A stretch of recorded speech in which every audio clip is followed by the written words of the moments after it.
దళపతి విజయ్ గారు 69 సినిమా అయితే అనౌన్స్మెంట్ అయింది నిన్న. ఈ సినిమాకి వినోద్ డైరెక్షన్ చేస్తున్నారు. నేను తుని, వల్లిమై, ఇంకా కాకి ఈ సినిమా డైరెక్టరే వినోద్. తాను చాలా మంచి డైరెక్టరు, చాలా మంచి రైటర్ కూడా. తాను ఈ సినిమాకి డైరెక్ట్ చేస్తున్నారు. ఈ సినిమాకి కాండ నిర్మాతలు తీస్తున్నారు.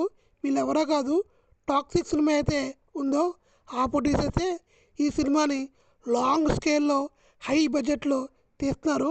ఈ సినిమా కంప్లీట్ పొలిటికల్ డ్రామాతోనే ఉండిపోతుందంట. ఈ సినిమా క్యాస్టింగ్ కూడా ఇంకా అనౌన్స్ చేయలేదు. ఇంక ఈ సినిమాలో సమంత ఇంకా సిమ్రాన్ గారు యాక్ట్ చేస్తారు అని రూమర్స్ వస్తున్నాయి.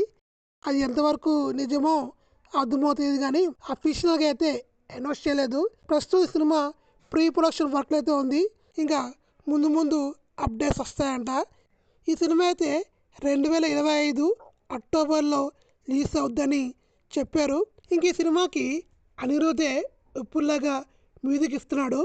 చూద్దాం, విజయ్ గారు లాస్ట్ గోడ్ ఫ్లాప్ అయినా ఈ సినిమాతైనా ఒక బ్లాక్ బస్టర్ హిట్ కొట్టి తమిళనాడు సీఎం కావాలని ఒక తెలుగు ఫ్యాన్గా కోరుకుంటున్నాను.